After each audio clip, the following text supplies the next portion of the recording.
Cartoon TV.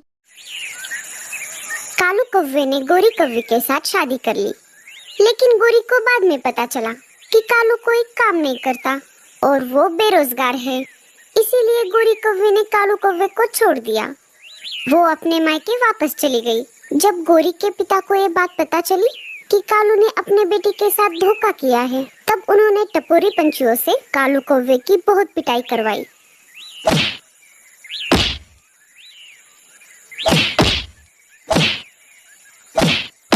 मार खाने की वजह से बेचारा कालू अब चल फिर नहीं सकता। लाडू चिड़िया और टूनी चिड़िया को अपने किए पर बहुत पछतावा हो रहा था।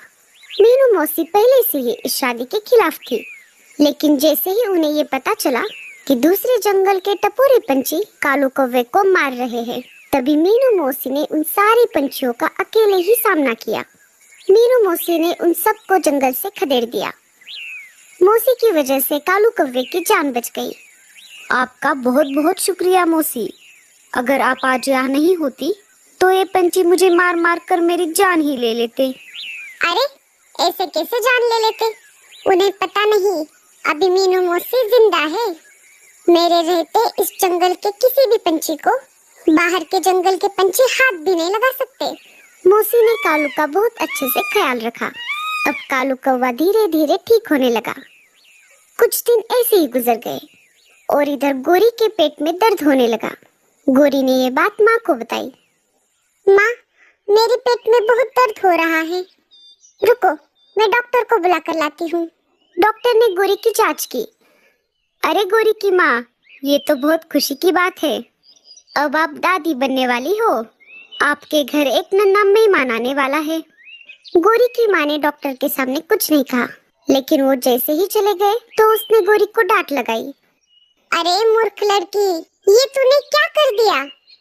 अगर तुझे पता था तेरा पति कुछ काम नहीं करता तो तूने ये बच्चा अपने पेट में क्यों रखा?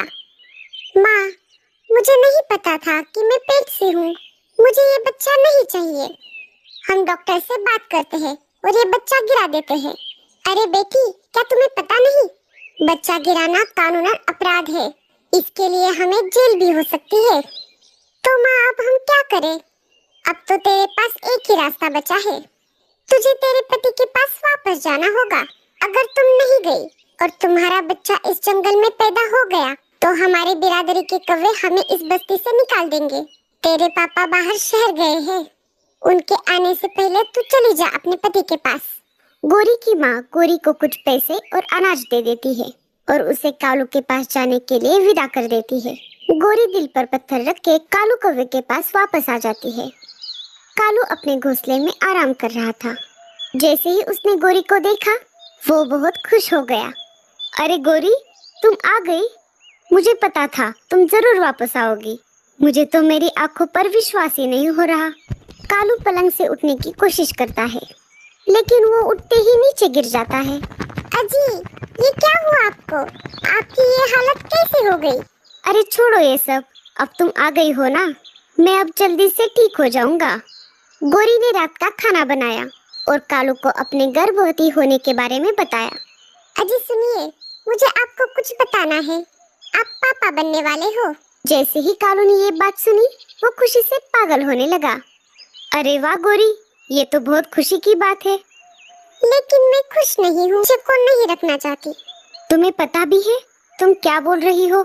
ये बच्चा सिर्फ तुम्हारा ही नहीं है, इस पर मेरा भी अधिकार है। तुम उसे संभालना नहीं चाहती तो ठीक है, मैं उसे संभालूंगा।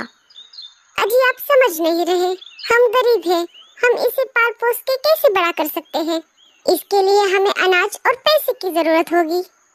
आप कुछ भी कहो, लेकिन मैं ये बच्चा नहीं रखना चाहती। एक काम कीजिए, मैं जैसे ही अंडा दे दूंगी, आप इस अंडे को कहीं पर छोड़ाइए।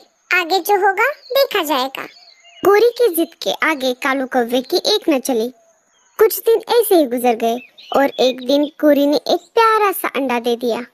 उसी दिन टूनी चिड़िया ने भी एक अंडा दिया था। सुनिए जी, मैंने अंडा दे दिया है। आप अभी के अभी जाइए और ये अंडा कहीं पर छोड़ दीजिए। तभी तेज बारिश शुरू हो गई। अरे भगवान, अभी तो बारिश भी शुरू हुई है। मैं बाद में जाता हूँ। नहीं नहीं, यही सही समय है, चलो अभी जाओ। कालू ने ना चाहते हुए भी उस अंडे को उठाया और चल पड़ा बारिश में। जब वो टूनी के घोंसले के ऊपर से उड़ रहा था, उसने देखा कि टूनी के घोंसले में पहले से ही एक अंडा मौजूद था। अरे ये क्या? लगता है टूनी बहन ने भी आज एक अंडा दिया है। कल मैं जब यहाँ से गुजर रहा था तब तो यह अंडा यहाँ पर नहीं था। तभी कालू कौवे के दिमाग में एक आइडिया आ जाता है। उसने अपना अंडा चुपके से टूनी के घोंसले में रख दिया। कोई उसे ऐसा करते हुए देख ले उससे पहले वो अपने घर वापस आ गया। टूनी चिड़िया अनाज लाने के लिए बाहर गई थी।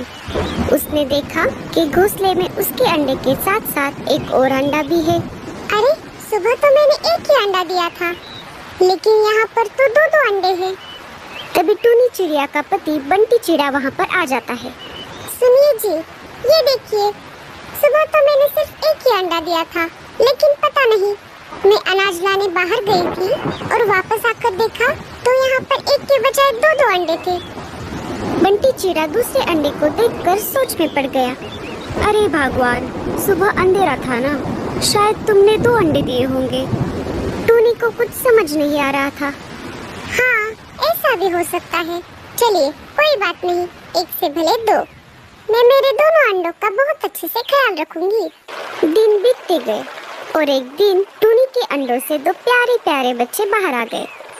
पर ये क्या, टूनी का एक बच्चा तो बिल्कुल टूनी के जैसा ही है, लेकिन दूसरा बच्चा तो बिल्कुल काला है। उसको कुछ समझ नहीं आ रहा था, लेकिन टूनी चिड़िया ने दोनों बच्चों में भेदभाव नहीं किया।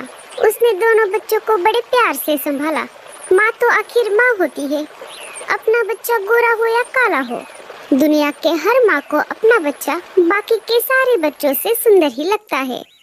पूरे बस्ती में ये बात फैल गई कि टूनी चिड़िया को काले रंग का बच्चा पैदा हुआ है। एक एक करके जंगल के सारे पंछी टूनी के उस बच्चे को देखने आने लगे और बेचारे टूनी चिड़िया को ताने मारने लगे। अरे ओ टूनी, गर्भावस्था में तुमने क्या खाया था जो तेरा एक बच्चा गोरा और एक काला पैदा हो गया? मैंने तो सुना था कि माँ का प्यार तो अंधा होता है, लेकिन इतना अंधा होता है ये तो पहली बार देख रही हूँ। अगर मुझे ऐसा काला बच्चा पैदा होता तो मैं उसे अंडे से बाहर आते ही मार देती।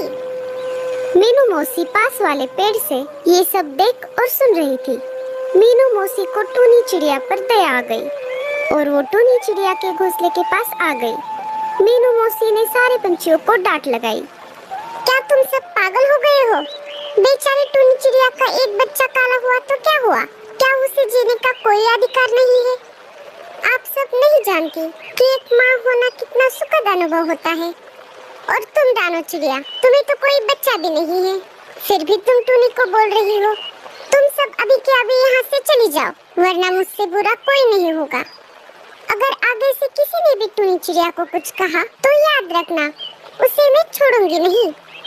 धीरे धीरे दिन गुजरते गए।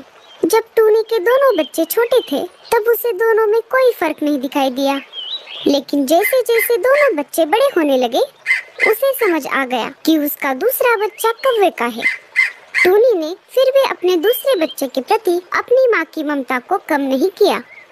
जंगल में फिर से ये बात फैल गई कि टूनी चिड़िया का दूसरा बच्चा एक कौवे का है।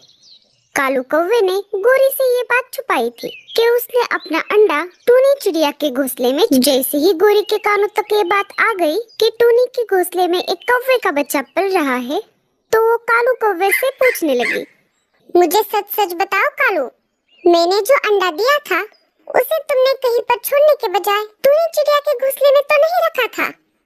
शुरू में तो कालू कौवे ने कुछ नहीं कहा, लेकिन गोरी के बार बार पूछने पर कालू ने गोरी को सारी हकीकत बता दी। हाँ भगवान, वो बच्चा हमारा ही है। जैसे ही गोरी को ये बात पता चली, न जाने कहां से गोरी की माँ की ममता जाग उठी और वो सीधा निकल पड़ी टूनी चिड़िया के पास। अरे ओ टूनी, तूने जो कौवे का बच्चा पाला है वो मेरा है। अरे तू ऐसे कैसे बोल रही है? मैंने बचपन से इसे पाला है। तू अचानक से ऐसे आकर इसे अपना बच्चा कैसे कह सकती है? तेरे पास क्या सबूत है कि ये तेरा ही बच्चा है? दोनों में झगड़ा शुरू ही था तभी गोरी के पीछे पीछे कालू भी वहाँ पर आ जाता है। अरे गोरी, तुम यहाँ पर क्या कर रही हो? चलो घर वापस चलो। नहीं, मैं नहीं जाऊंगी। ये बच्चा मेरा है। मैं मेरे बच्चे को लिए बगैर यहाँ से नहीं जाऊंगी। कालू, तुम ही बताओ कि सच्चाई क्या है? कालू कौवे ने सारी बात टूनी चिड़िया को बताई। तुम कुछ भी कहो कालू, लेकिन सिर्फ बच्चा पैदा करने से कोई माँ नहीं बनता। ये सारी बात चील राजा के कानों तक पहुंच जाती है। राजा जी ने फैसला करने के लिए गोरी और टूनी को दरबार में बुला लिया। राजा जी ने दोनों को अपनी अपनी बातें कहने का मौका दिया और आखिर में अपना फैसला सुना दिया। गोरी, तुमने बच्चा पैदा तो किया, लेकिन तुमने उसे संभालने के बजाय उसे कालू कौवे को छोड़ने के लिए कहा। ये तो अच्छा हुआ कि कालू ने उसका बच्चा टूनी के घोंसले में रखा और टूनी ने इस बच्चे को बड़ा किया है। मैं आखिर में बस यही कहना चाहता हूँ कि सिर्फ बच्चा पैदा करने से कोई माँ नहीं बनती। उसे अपने बच्चे को बड़ा भी करना होता है और माँ का प्यार भी देना होता है। ये सब टूनी ने किया है, इसीलिए अब इस बच्चे पर टूनी का पूरा अधिकार है। सारे पंछियों ने इस फैसले को सही समझा। राजा जी ने गोरी को बच्चे को ना संभालने के जुर्म में